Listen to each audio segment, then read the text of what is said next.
श्री महोदय, मला एक विचारायचं आहे, याची CCTV फुटेज असेल त्यांच्याकडे, तर ते प्रिझर्व करण्याच्यासाठी पण मी निर्देश देते आता, कारण ते नाहीतर CCTV कॅमेरे कारण कदाचित ते डिलीट सुद्धा केलं जाण्याची शक्यता आहे. पण मीडियाकडे आहेत, मीडियाकडचे आहेत. नाही, आज मीडिया नव्हता. मीडिया बोलतात त्याला एक ॲडिशन करतो. त्याच दिवशी मतदान प्रक्रिया झाल्या 2 आमच्या सन्माननीय सदस्यांनी पत्र दिलेलं आहे.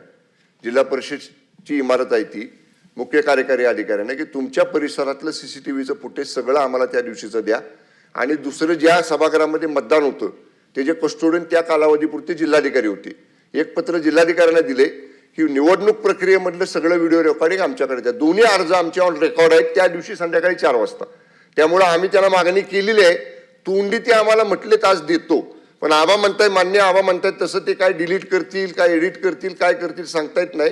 आपण निर्देश द्यावेत दोघांनाही की ते राखून ठेवा म्हणून. ठीक आहे. सातारा जिल्हाधिकारी आणखीन कोणाकडे दिले तुम्ही? दुसरं जिल्हा परिषद सीओकडे. तर जिल्हाधिकारी आणि सातारा जिल्हा परिषदेचे CEO यांना जे विनंती केलेली आहे संबंधितांनी, प्रत्येकाचा अधिकार आहे कारण CCTVचं फुटेज मिळणं, ते काही गुप्त कारवाई कुठली नव्हती, तर त्या पद्धतीने ते सुरक्षित राहतील की नाही हे बघावं जिल्हाधिकाऱ्यांनी, आणि विभागीय आयुक्त पुणे यांनी सुद्धा त्याच्यामध्ये लक्ष घालावं. कोडके.